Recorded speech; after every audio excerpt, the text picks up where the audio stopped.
Hello students, welcome to my channel. Today we are going to start real numbers definition. जितना भी real number होता है उन सारे का डेफिनेशंस विथ एग्जांपल यहाँ पे हम लोग देखेंगे। पिछली क्लास में हमने क्या देखा था, नंबर सिस्टम देखा था। उसमें पूरा नंबर ट्री के बारे में हम लोग पढ़ा था कि नंबर ट्री के अंदर कैसे कैसे हर नंबर डिफ़ाइन किया गया है, कौन नंबर किसके कैटेगरी के अंदर आता है।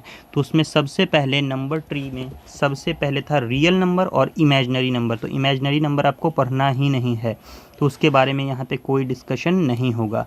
हम लोगों को पढ़ना है यहाँ रियल नंबर। तो रियल नंबर का क्या डेफिनेशन होता है, सबसे पहले उसको देखते हैं। ठीक है, तो real numbers can be defined as the union of both rational and irrational number. They can be both positive और negative and denoted by symbol R. All natural numbers, decimal, fraction under come this category. मतलब क्या है कि जो भी number हम लोग लिखते हैं सब रियल नंबर ही होता है, चाहे वो रेशनल हो, इरेशनल हो, इंटीजर हो, फ्रैक्शन हो, डिसिमल हो, नेचुरल नंबर हो, होल नंबर हो, इवन नंबर हो, ऑड नंबर हो, या फिर प्राइम हो, या फिर कंपोजिट हो। सारा नंबर किस में आता है, आपका रियल नंबर में ही आता है। तो बारी बारी से हम सबको देखेंगे। ठीक है, रेशनल नंबर क्या होता है, numbers that can written in the form of p by q। वैसा नंबर जो p बाई q के फॉर्म में लिखा जा सकता हो और q does not equal to 0 होना चाहिए। मतलब q के जगह पे 1 2 3 4 कोई भी नंबर चलेगा बट 0 नहीं चलेगा, क्योंकि अगर डिवाइड के नीचे हम लोग 0 रख देते हैं तो वो नंबर क्या हो जाता है, अनडिफाइन हो जाता है। ठीक है, उसके बाद हम लोग देखते हैं इरेशनल नंबर। रेशनल समझ गए, इरेशनल क्या होता है, वैसा नंबर जिसको p बाई q के फॉर्म में डिनोट नहीं किया जा सकता है। ठीक है, हमने पिछली वीडियो में बताया था कि वैसा नंबर जो नन टर्मिनेटिंग नन रिपीटिंग हो वैसा नंबर क्या कहलाता है, इरेशनल नंबर कहलाता है। ठीक है, जैसे √2, √5, √7। ठीक है, ये सब क्या है, इरेशनल नंबर है, क्योंकि इसको हम लोग क्या कर सकते हैं, p बाई q के फॉर्म में डिनोट नहीं कर सकते हैं। ठीक है, जैसे √2 का वैल्यू 1.414 देखा होगा तो वो इसका एग्जैक्ट वैल्यू नहीं है, अप्रॉक्सीमेट वैल्यू। ठीक है, आगे चलते हैं। इंटीजर्स, इंटीजर क्या होता है, वैसा नंबर जो परफेक्ट नंबर हो, डिवाइड में उसके 1 हो, उसको हम लोग क्या बोलते हैं, इंटीजर्स बोलते हैं। ठीक है, ये माइनस में भी होता है, प्लस में भी होता है, और इसी में 0 भी इंक्लूड है। 0 इज़ ऑल्सो अ इंटीजर। ठीक है, तो इसमें क्या होता है, माइनस में सारा नंबर होता है इन्फिनाइट तक, और प्लस में भी सारा नंबर होता है इनफाइनाइट तक।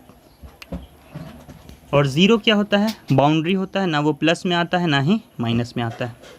फ्रैक्शन क्या है, फ्रैक्शन भी रेशनल नंबर की तरह ही है, बट इसमें फ़र्क क्या है कि a और b यहाँ पे नेचुरल नंबर्स होता है। फ्रैक्शन जो होता है वो नेचुरल नंबर में होता है a और b। a को कहते हैं न्यूमरेटर और b को कहते हैं डिनोमिनेटर। ठीक है, इसका एग्जांपल यहाँ दिया हुआ है।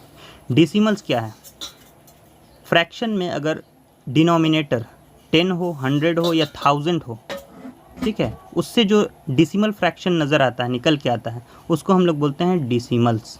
ठीक है, नेचुरल नंबर किसको कहते हैं, जो 1 से शुरू हो, 1 2 3 4 5 इनफाइनाइट तक जाता है, ये सारा नंबर क्या कहलाता है, आपका नेचुरल नंबर्स कहलाता है। होल नंबर्स क्या है, अगर नेचुरल नंबर में 0 को हम लोग ऐड कर देते हैं तो ये कहलाता है होल नंबर। ठीक है, तो ये शुरू होता है 0 से, 0 1 2 3 4 5 6 इनफाइनाइट तक जाता है। इवन नंबर क्या है, वैसा नंबर जो 2 से डिविजिबल हो वो क्या कहलाता है, इवन नंबर कहलाता है, और वैसा नंबर जो 2 से डिविजिबल ना हो ऑड नंबर कहलाता है।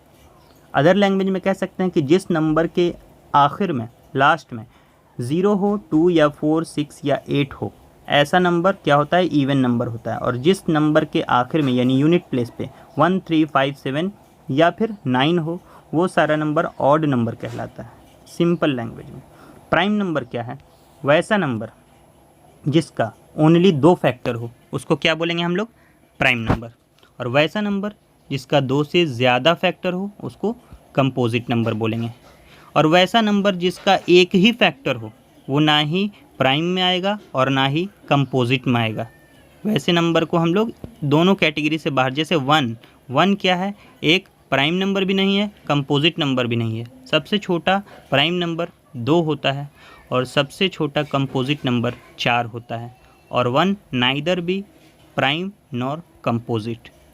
ये ऑल अबाउट आपका क्या था, रियल नंबर के बारे में सारे का डेफिनेशंस। ठीक है, आप इसको याद कीजिए, समझिए। छोटे बच्चों के लिए 6, 7, 8 तक के स्टूडेंट्स के लिए ये सारे नंबर्स का डेफिनेशन आपको याद होना चाहिए। तो आपका टास्क यही रहेगा, इन सारे नंबर के डेफिनेशंस को अच्छे से याद कीजिए। ये पूरी PDF फाइल आपको हम प्रोवाइड करा देंगे।